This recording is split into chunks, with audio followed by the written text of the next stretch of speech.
We're in Milwaukee, Wisconsin. I'm here with Ryan Stacey, aka Squeeze Scolari.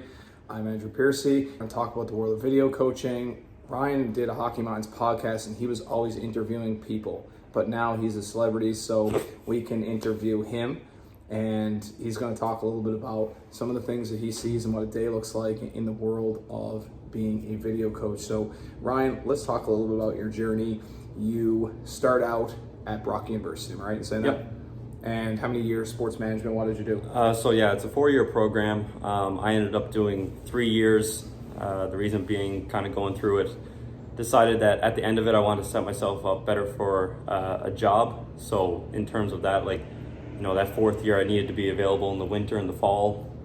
With the program, I probably wouldn't be finishing until basically the off season. So kind of did, I'd say, 3.5 years at Brock. During my time at Brock, I kind of worked in number of different things. I did started off in senior hockey, pretty green, not having a clue about anything, because really up until that point I had played house league hockey and a couple of development teams. Essentially nothing too. You play for Charlottetown, Labrador, am I right in saying my that? last year I played my last tournament was with Charlottetown, Labrador. So really green to it. Started off with senior hockey, and then that kind of went into doing some game day stuff at the AHL level, literally rolling out carpets for the ceremonial puck drop and, setting up best seats in the house and things like that. And it slowly progressed into, different volunteer positions with Junior B.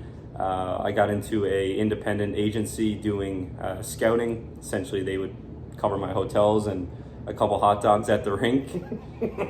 And I basically had to change my school schedule to allow myself to go around Ontario and scout. A lot of fun. That first year scouting, and more so the second year when I really got into it. You're trying to take in all these tournaments in Toronto and the Whippy Silver Stick and Windsor, and I didn't have a car at the time. So it's 4 a.m. get on the bus, and you probably got 3 buses and 4 or 5 hours of travel to try to get there for 9 a.m. to take in one of the Greyhound first bus. We're talking Greyhound bus. Greyhound bus. Like a metro bus. I can remember the first place I stayed. It wasn't even a hotel. It was an Airbnb. It was with a family. It was a bedroom in their home. The younger son in the family was a first generation Canadian, so he was really the only one that I could communicate with at the time, and I was kind of paying them cash to stay in their house. That's the kind of stuff that it was at the beginning. And then, like I said, very quickly it turned into, hey, we want you to work with our team, or we have this opportunity in the OHL, we want you to do analytics, try to learn how to do video, basically anything that didn't involve the playing aspect is kind of what I found myself heading towards, and I kind of just picked up from there.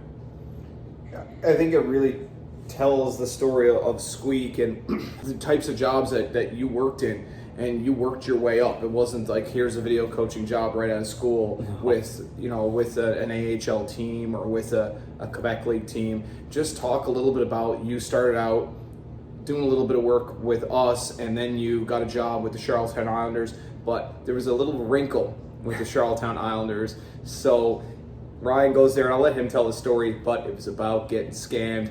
Ryan, fire away. Yeah, so I'll go back to when I started with the Vision. So at the time, I was doing some remote work with Sarnia, and I was finishing up school. This just kind of shows how quickly things change, and for me personally, in terms of where I was living and trying to determine all that, it kind of got crazy. So at the end of my 3rd year at Brock, I had to find a spot for an internship, and I actually ended up going with the Newfoundland Growlers towards the end of their final, the year they went to the finals and ended up winning the Kelly Cup. So I actually had a connection through a summer camp that I worked at in Torbay.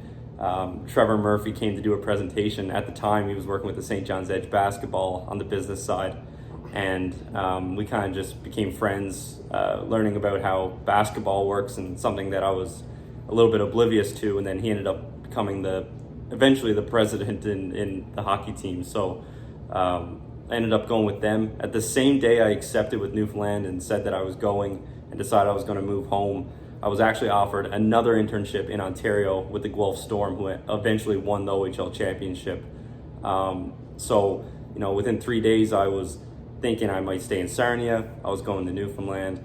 Guelph offered me a position. Then I ultimately went to Newfoundland and was very fortunate to be there during the Kelly Cup run. But that summer, I ended up getting let go. Sometimes that's just the way things work. There's no jobs, in what I wanted to do, especially at the ECHL level. It's very limited. So at that time, it was kind of around the COVID time as well. I was looking for a position, and I had been hounding AP and some other people in the industry in Newfoundland for positions. And essentially there wasn't a whole lot available, especially around that time. And then Vision Hockey became more of a less of a thought and more of something that was being put into action. And actually working at a summer camp with Jeremy Kavanagh, and obviously getting to talk to him a little bit, and he'll do all the talking, and kind of grow a little bit of a relationship with him. Kind of started the process, and then they were looking for somebody to do video and kind of grow Vision in that direction, and it kind of just worked out. But I was able to work pretty much full time with you guys for at least a year, probably a little bit more. COVID obviously dictated some of that stuff. But yeah, so it was just crazy to be able to, get on the ice, and that was something that was completely different than what I had done before. We do like 3 hours of programs at Capital Honda Arena, which is the equivalent of the Arctic Circle, and he goes out there, he doesn't have any gloves on, he's got this iPad, and he's filming and talking to players, which was really cool at the time. Really nobody was doing something like that. It was very unique and good competitive advantage for us. But I mean, if I was doing that, my hands would have literally fallen off. I don't know, you have incredible circulation, bro. Yeah, just hands from God. They can't deke around a pylon, but they can hold an iPad in sub-zero temperature for weeks on end. Not even shake. No.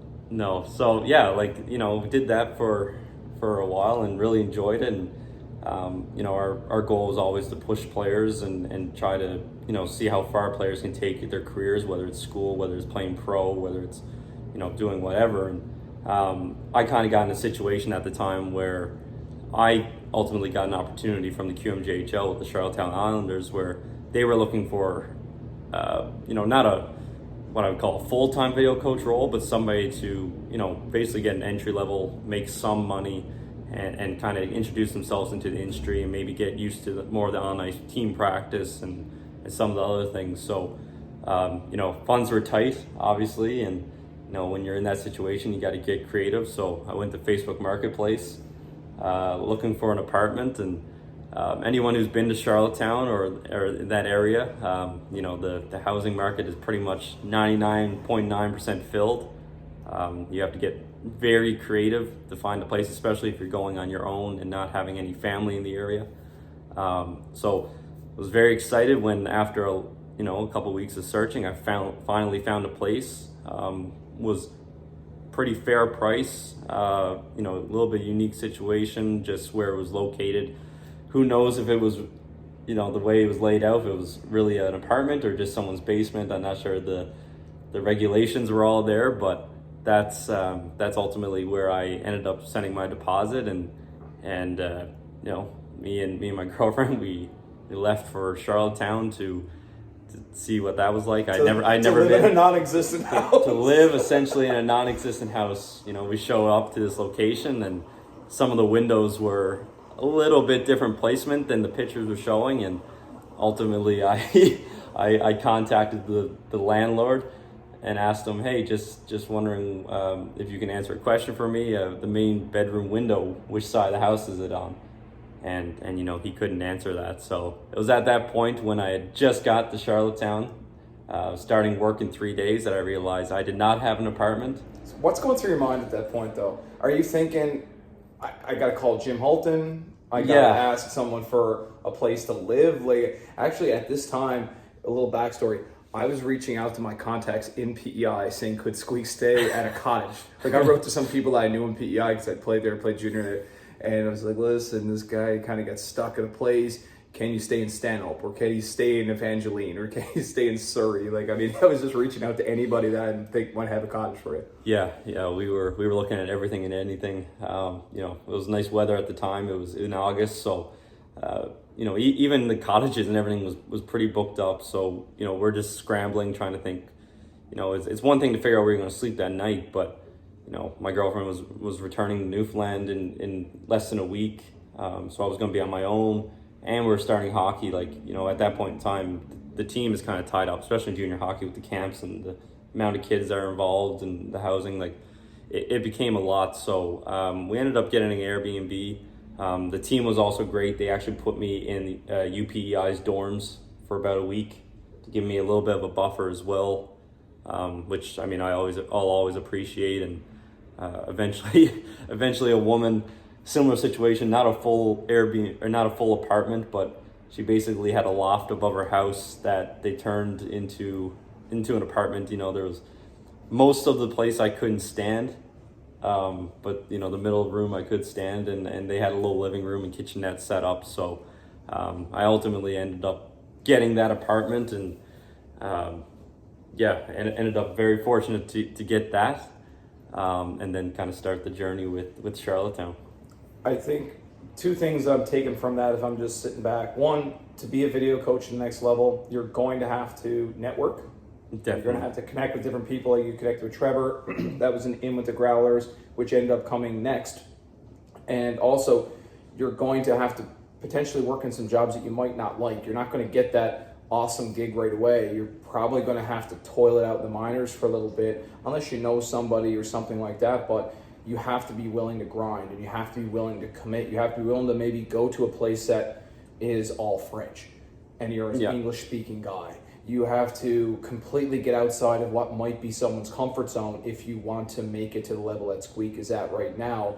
And really, you just got an opportunity when you were with the Islanders, which is pretty rare because you were there for like 2 weeks. Yeah. And then I'm hearing from you saying, AP, I'm coming home. I'm working with the Growlers, working with the East Coast League team. Was that through Trevor, through your contacts there? Yeah. So again, it comes back to Trevor, and I'll be the first to say that he's been an absolute huge part of my journey. I text him all the time, and I've tried to reiterate every time I see something involving my time with the Growlers, I'll just shoot him a text like, hey, just want to say thanks again. He's kind of getting tired of it now, but I feel it's the right thing to do. But yeah, so I remember going to Charlottetown, and we did part of our camp, the initial camp with the rookies, the ID camp you want to call it, at their practice rink. And I remember it was the first day that we were kind of hanging around the main rink. I still hadn't even skated on the main rink there in Charlottetown.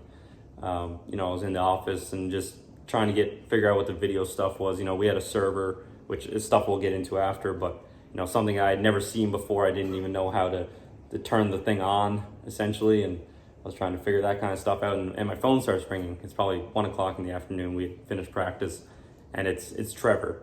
I'm thinking that, hey, he's probably calling to see how things are going and how the change has been. He lived in Atlantic Canada, just worked with Hockey Canada, so he kind of has an idea of the area. So he called me, and we talked about some things, but I think at the end of the day, he basically said, hey, is this a locked-in full-time position that you're doing in Charlottetown? And it was, for me, it was the biggest opportunity I've ever gotten. I was fully committed to the team and wanted to experience junior hockey. For a young guy like me, if the NHL team, say like someone like Nashville, had called at that time, would I have taken a job? Yes. Was I ready? Absolutely not. It would have been the absolute worst thing you could do, I think, is jumping right into a level that you're not ready for. And that's something, I've learned as I've gone on. But ultimately, he said, well, listen, if you're not in a position where you feel completely locked in and happy, and we've had a late change. Our season starts in a week and a half, 2 weeks, and we basically want to, quote unquote, interview you. Eric Wellwood, our head coach, wants to talk with you and see if you want to come back and be the full-time video coach at the ECHL level, which is a pro level under the Toronto Maple Leafs umbrella. So that was a hard conversation that followed. I called a few people, AP included, just asking what they thought about that move. It had been the first time that I would have been in a situation where I would have actually had to turn something down. At that point, I had kind of, personally always thought that, hey, if someone asks for your help or someone presents you an opportunity, whether it's good, bad, going to be hard, free, sometimes it's money out of your pocket, you should take it because it's an experience. So I went to Jim and basically explained the situation. And before I could even ask if I should go, he told me that essentially you have to go. Like he didn't even give me really the option to stay. He told me that, it's something that you have to do. He had worked with the Florida Panthers. He understood that, that's something that's important for my growth. And it was an opportunity to go home. My family was still there. My girlfriend, longtime girlfriend, was still living there. That just goes to show how cool Charlton is. Some guys Yeah. there would be like, oh, well, it's my team. Yeah. I need a video guy. You're under contract. Yeah. But just seeing that you had an opportunity to grow as a person, everybody in the industry thinks that guy's awesome. Yeah. I mean, myself included. Yeah, I can't speak highly enough. I've been so fortunate thus far to meet incredible people, and Jim being one of them. So ultimately went back to Newfoundland. A week later, I was headed to Trois-Rivières to do my first pro game with a new staff and Nathan McKeever and with Eric Wellwood, and just a crazy experience. That to think that in that period I was basically full time with you guys.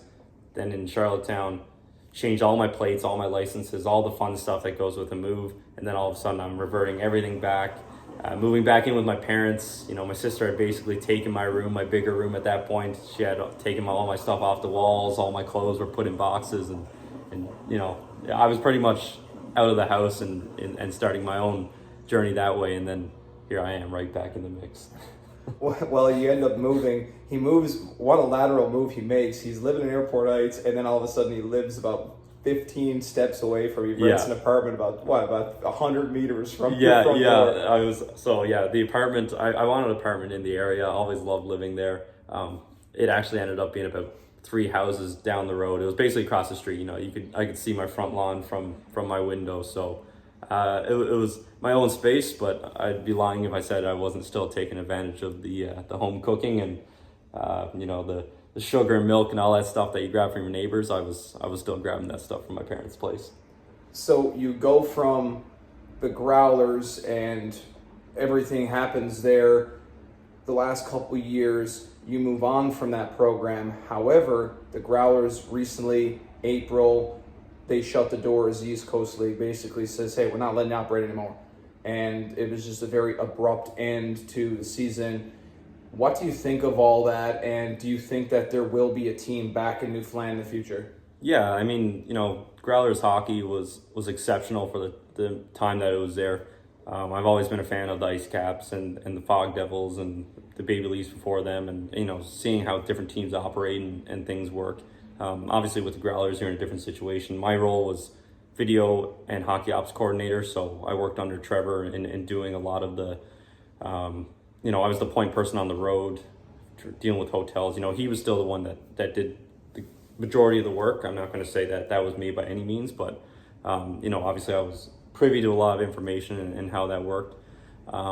It's the first thing that I thought when I saw it was one, at the time that I was there, I loved it. I thought I was going to stay for a number of years. The opportunity came to move up, which again, you're going to take when the situation's right. And at the time it was.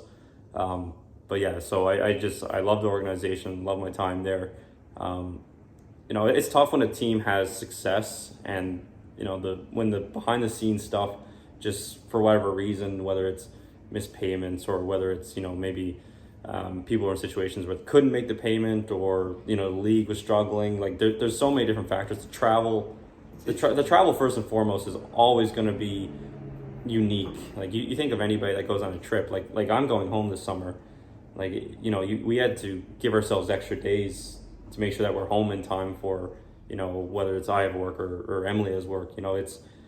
It's a struggle to get to the island. So when you have a staff and players of 25, 30 people, especially in the playoffs where, you got to turn around in a day or two, that's incredibly hard. And, kudos to the Growlers that they did as well as they did. Like, I don't think people realize the magnitude and the effort that has to go into making that happen. And it takes a village to run that team. Yeah. Just think, if you're going on the road, you're Newfoundland. For those of you watching that don't understand the geography of it, you're going on the road for 2 weeks. Yeah. You're going on the road for 3 weeks, and you're taking how many people? 30. Yeah. 35 people on the road. Yep. Maybe you're taking your staffers, you're taking your team, you're taking your coaches. I mean, you're literally staying in hotels for umpteen weeks because you can't just fly back and forth. Yeah. It's too expensive to fly 30 people at. Sometimes if you're flying into Toronto, $600-700 per pop. I mean, you just can't afford to do that. So you stay on the road. You play a whole whack of road games in a very short period of time. Yeah. It is tough on the body. Playing there, just geographically, is so difficult to play. Yeah, and again, the staff and the people that are involved, like the team is successful because of the people and the effort that they put in. I can remember a road trip. We went on a western swing to Allen, Texas. We went to Tulsa, Oklahoma, Kansas City, Missouri. We played 8 games in 10 days. So 8 games, 10 days, 3 cities, and you have to travel from Newfoundland to Texas. It's an incredible flight. I can remember we went from Toronto to Philly, and then I believe, if I'm not mistaken, we were supposed to go Philly to Texas, but the plane ended up catching on fire on the tarmac. So we had to go from Philly to DC and then DC to Texas. Meanwhile, we played the next 2 days, had to travel, played a game, had a travel day, and then played a 3-3 in Texas, all through COVID as well. So you're dealing with the restrictions and the hardships that come with that. So yeah, I mean, I can't speak highly enough about the Growlers and everything they encompassed and how they treated the players and staff. It was incredible to be a part of. It's just, you feel so bad for the people involved. At the end of the day, it's the people that I think you really feel for. I had people that were security people and people that, I spent time in the mascot suit, so I always feel the community relations and all those people at times. Yeah, definitely. So you feel for all those people losing their jobs and losing the opportunity to work in hockey, which is such a privilege, especially in Newfoundland, and being a part of that fan base. So yeah, it was tough to say the least. I reached out to a number of people and yeah, just wish that it could have went longer. And who knows what the future holds. I feel each time it happens, we're learning more. I'm sure if you talk to people who are in St. John's during the Maple Leafs days and the Growlers tenure, there's a completely different way that certain situations were handled. Maybe better, maybe worse. It's hard to tell, but I think every chance that we have to have a team, it's helping. But obviously uphill challenges and things that will affect whether teams come back or not, but I'm always hopeful. I'm hopeful. I just don't see it happen. I mean, just think 5 times now a similar cycle has happened. I mean, I just don't see the cycle changing just because of geography. It has nothing to do with the tennis, has nothing to do with the people that are organization, nothing, has nothing to do with Newfoundland itself. It's just the geography and leagues. Do I want to go and, okay, we've got to play some home games. Who's going to play us? Do they want to come down for a full weekend? Most of the teams in the coast, they want to drive there and drive home the same night. This is multiple hotel rooms. This is just more expensive. And the Growlers, oftentimes, you're looking at subsidies. You got to subsidize the road team to come because they won't come otherwise. So there's just a lot of little things that people might not know about the behind the scenes that just doesn't make it feasible. Even if they're selling out Mile 1 or Mary Brown Center, I should say, if they're selling the building out with lots of sponsors, it's still very, very difficult to turn a profit. Most owners, when you have a team, you want to make money. They're not there to lose lots of money. But Squeak, let's dive into the Hockey Think Tank and let's dive into the Hockey Minds podcast. By the way, my podcast one time beat Tim and Sid. So there you go. We were ranked 230th on the Canadian podcast world. Yeah, our podcast. I think I'm number 64. So that tells you that is how good my podcast was. I'm just kidding. I'm not very good. Let's talk about Hockey Minds podcast. You did that for multiple years. How did it start? Let's go back to Ennis Avenue. Yeah. So it was a unique situation at the time. Me and my girlfriend were together and COVID was pretty rampant, and my mom actually worked in the healthcare field, so it wasn't a good situation, obviously, to be going from household to household. So essentially made the decision that I was going to live with my girlfriend and her family for a while my mom was continuing to work in her field. And it was a great decision, obviously, for multiple reasons. And but Emily will always say and we're doing exactly that here, that I have a fixation of talking about hockey or just talking about sports, and you couldn't tell from this podcast. That's always been my thing, and she's great about it, but it also works between us because she's not always involved in sports, and it offers an outlet. So it was a situation where basically I wasn't talking hockey, I wasn't getting that fix. And at the same time, there wasn't a lot going on. I believe at the time we were probably closed down as well. So you're just kind of trying to figure out how to navigate your day like anybody. COVID times were hard, and I started making calls and cold calls and emails, just trying to learn some things about the industry, again, where I hadn't been at certain levels at that period. So I started reaching out to teams in like even the AHL. I started reaching out to teams in junior hockey and minor pro, different things to learn things. And I actually got some calls back from NHL general managers and was able to have some pretty in-depth conversations about them. And just realizing that I had those conversations, some of my friends heard about it, and they would ask, like, we're not involved in this industry, but we're curious what this general manager would say. And you're not going to tell them everything, because a lot of information is private and things that they're offering you from the goodness of themselves, and you don't want to sewer them in a sense about anything. But it kind of sparked an idea that if I'm able to have these conversations, and I'm having these conversations, there's probably people out there that maybe don't have that initiative or don't have the means of contacting them, that might want to hear what people have to say or get advice in a general sense. So that's when I kind of started the Hockey Minds podcast. They're on Ennis Avenue in the unfinished basement with an old table. I got a Blue Yeti mic and my computer and just started recording. We didn't do video. The light from the windows and everything, you had to try to block it off to do video at first, but we decided not to. And then even just with Zoom calls with people, I was recording on Zoom. I remember having a big blue blanket just hooked into the ceiling on some like clothes hangers and stuff, and just draped down behind you to make it look a little professional. But that's kind of how it started. And my goal was to do 2 episodes a month, maybe one every 2 weeks, if I could get somebody who was willing to talk. And we ended up doing, I believe at the end of it, my last episode ultimately didn't get released, was with an AHL video coach. I believe that would have been episode 124 if I'm not mistaken. So we ended up doing 2 a week instead of 2 a month, and it just 124 people took your phone calls. Yeah, just a random 709 number. Like, yeah. Who is this guy? Where is 709 area code? Yeah, there's probably I would say there's probably about 7 or 8 of them that actually knew who I was prior to the call, or actually had a personal conversation. Like, they might have known my name through the podcast or through working in hockey, but it was, for the most part, I'm calling. I got a couple calls with people that work in KHL, the Liga, or the Swiss League, like Ricard Gromberg. That's someone that didn't know me by any means, and no mutual connections. But those people are still fortunate, and I was fortunate to get their ear for an hour. And some conversations 30 minutes, some went, I remember one went almost 2 hours. It was incredible how many people were willing to open up. And obviously there was limitations in what you could talk about, and there's certain parts of the conversation that were cut out for different reasons, but they were still willing to share that with me. And then I was able to share as much as I could with the general public. And it pretty much took off with once DraftKings and Kitty Vitty and all these different sponsors got involved. It was a fun ride. What do you think of all the sports betting? Speaking of DraftKings, what are your thoughts on that? Yeah, it's interesting. I mean, at the NHL level, we work in hockey. We're not involved in any way, and but in terms of fans and getting involved in the game, it's it's interesting. It's like any other sport. If I'm playing fantasy baseball and stuff, I don't even think about it. So I think it's interesting that they finally kind of went fully into it and fully embraced the sports betting. But there's a time and place for everything. I think as a true fan, yes, it's great.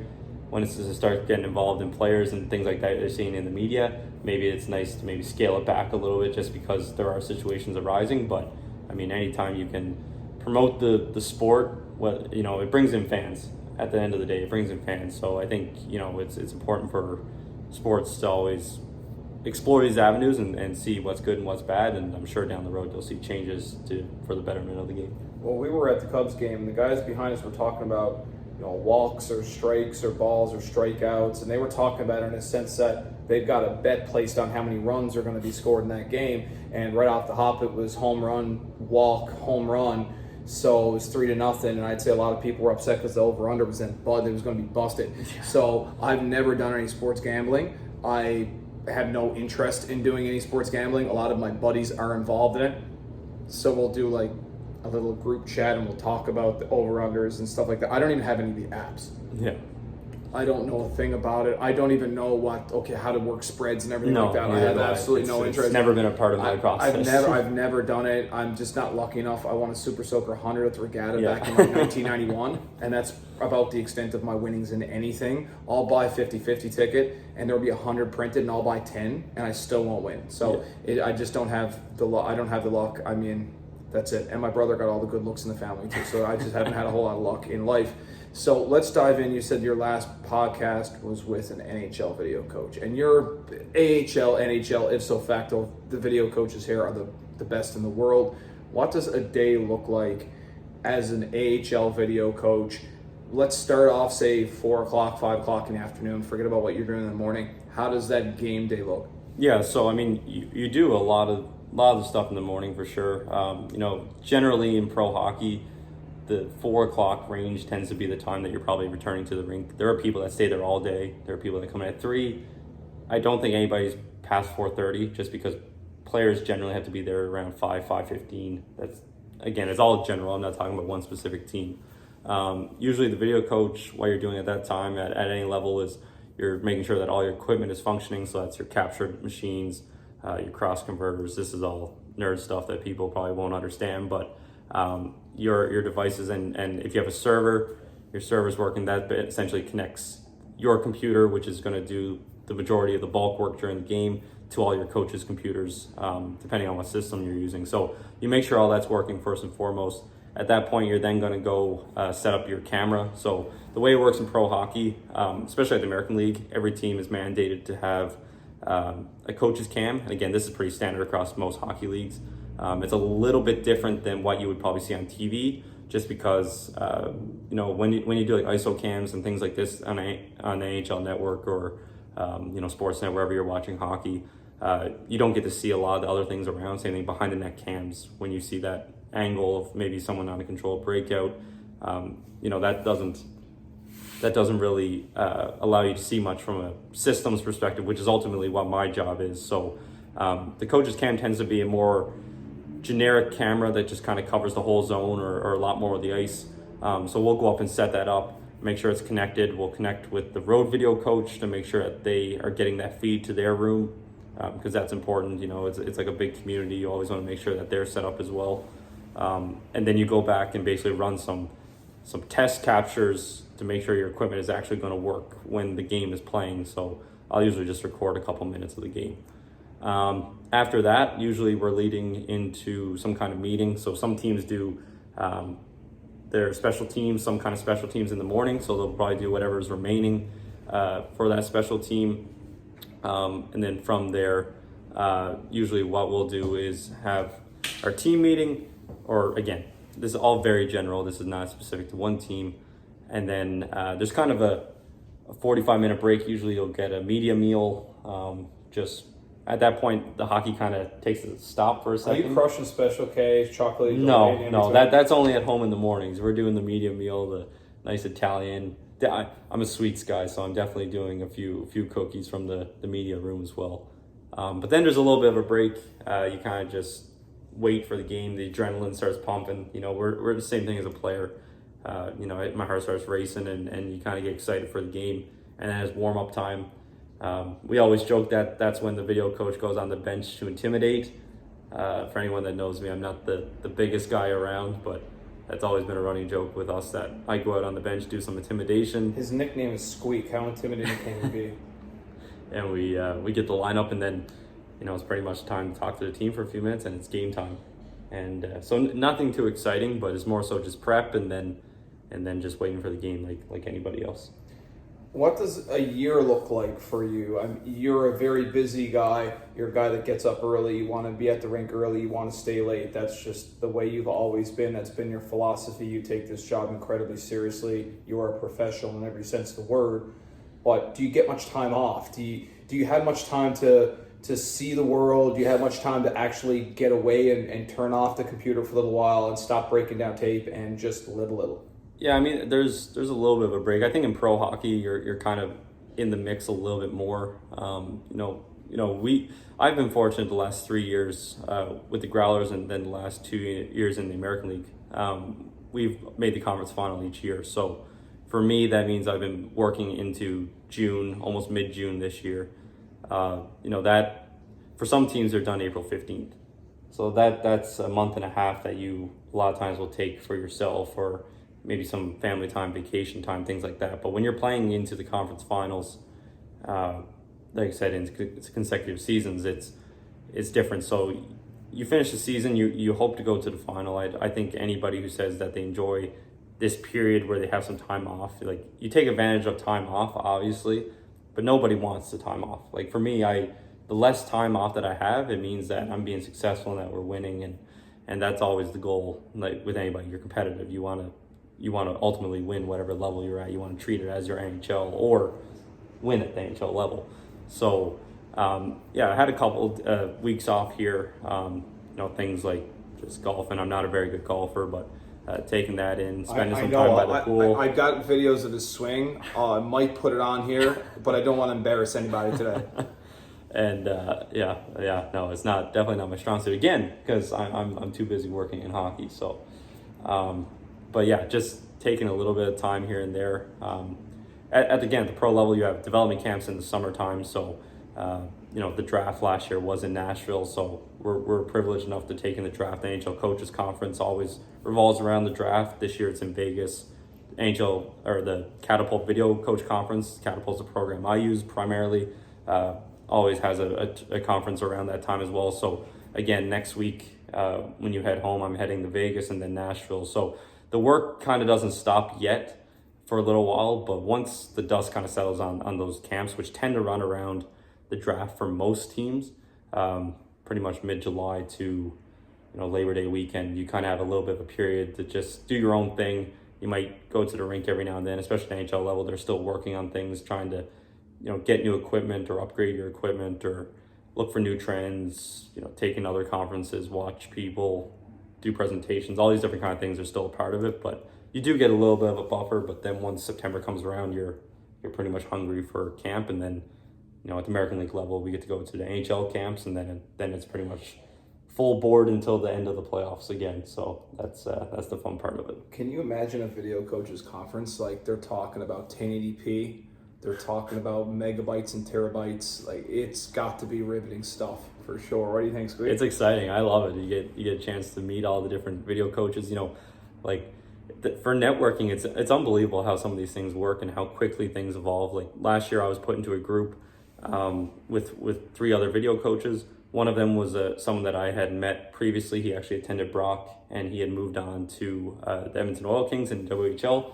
So we were obviously acquainted with each other, but then 2 college video coaches were in our group as well, and kind of just talking with them and getting to know them a little bit. And then 2 weeks later, they were both hired in the American League, and we played both their teams this season. So I worked with both of them throughout the regular season, one of them multiple times, and actually met his team in the playoffs. So it's just amazing how, again, whoever you meet, you want to build a relationship. You want to, put your best foot forward with them, because you never know when they're going to be your peers or you're going to need them, or you offer an opportunity to help them. Maybe something I told them that day helped them get a job. So it's always good to help different people in situations like that. And I always enjoy the conferences. Obviously, Nashville, Vegas, some of these cities that they take place in, they don't put them in places like where my cabin is in Newfoundland, but work meetings just so happen to be on Broadway in Nashville. Just so happen to be at Tootsie's. I mean, that's it. I mean, I wouldn't go that far, but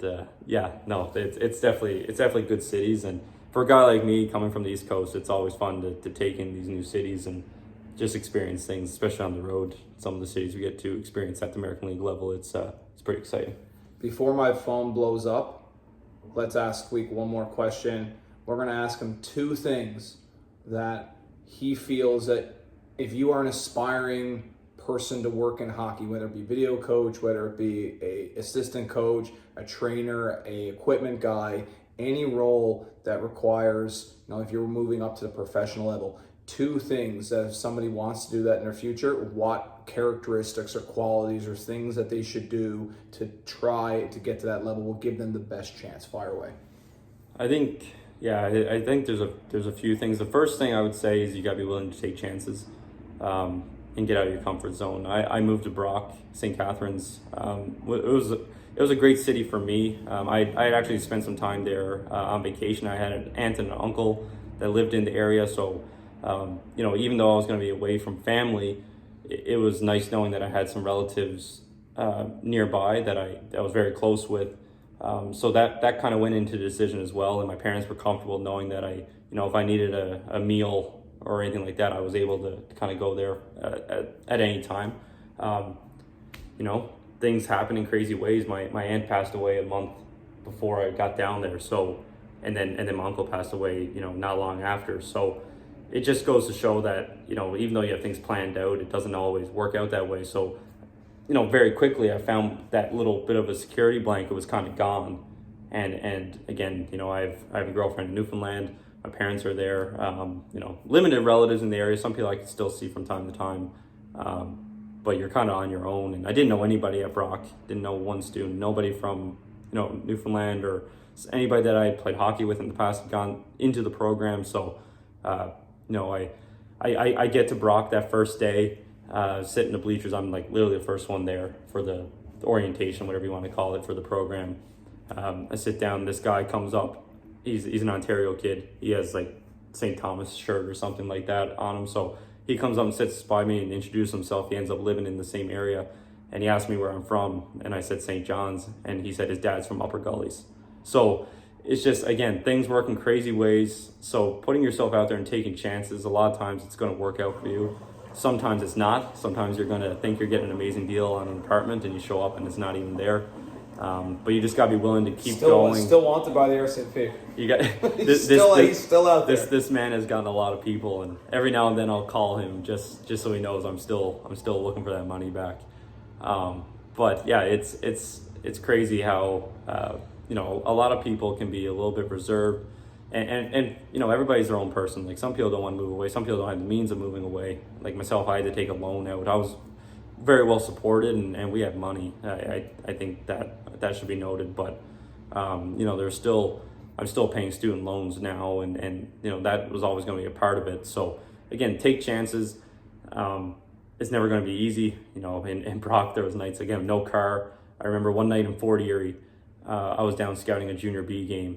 There's not very many people at the time. We're in Fort Erie. The team was struggling. I missed the Greyhound bus, and I was an hour away, and they were closing up the rink, and I didn't have a car. Luckily, Alex Rotundo, I'll give him a shout out, a good friend of mine. He was just about to hit the bars and heard my situation, so he drove an hour to come get me. So again, you got to build yourself around good people, but taking a chance and being willing to realize that these situations happen like all the time, and it's okay to be uncomfortable. It's okay to be a little bit scared when you're doing something, but going out of your way and taking on opportunities in a place like Charlottetown where I've never been. Now moving to Milwaukee, a place far away from anywhere I've ever been. I've never been to the Midwest. But these things work out. I think that's just so important. I think second, you have to realize that there's an opportunity to learn something from every experience. I like to think I'm pretty good at what I do, but I quickly learned that I was not an American League level video coach. I struggled big time. My first month on the job in the American League, I honestly said to myself, like, I might not last past this month. I thought I was messing up with simple things that I obviously know now and very comfortable with now, but at the time it looks like such a daunting task, and you're messing up, and just people counting on you in front of players, in front of management, whatever the case may be. It's tough, but you put your head down, you put in the work, you put in the extra hours, and all of a sudden things become routine. So that happens across the board.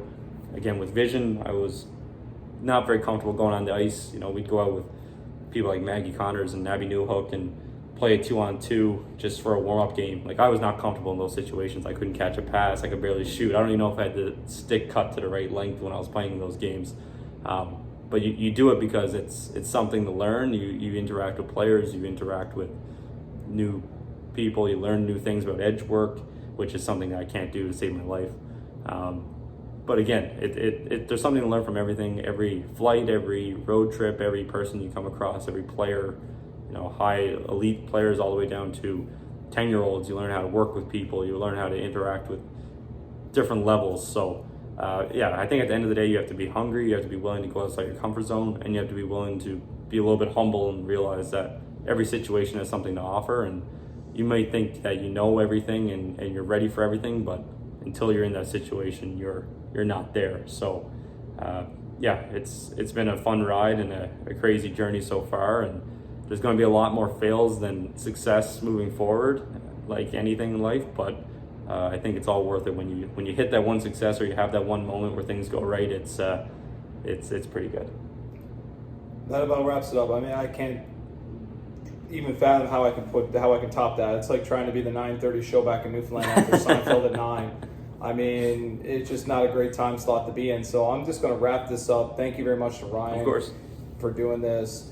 Just being able to come out here. Ryan has always been very willing to give back to his former province of Newfoundland, but also just passing his knowledge on to other people. I've learned so much the past 3 days being here in Milwaukee with just listening to the ins and outs of pro hockey that I don't necessarily know because I don't work in pro hockey. And like you said, but Ryan didn't know this initially either. So if you're watching this, just be comfortable being uncomfortable. Get outside your comfort zone. You might not know it the first day, but I can almost guarantee that nobody in hockey knew it the first day. You just have to be willing to listen and learn all the time. And that's it for me. I'm Coach AP. I'm gone.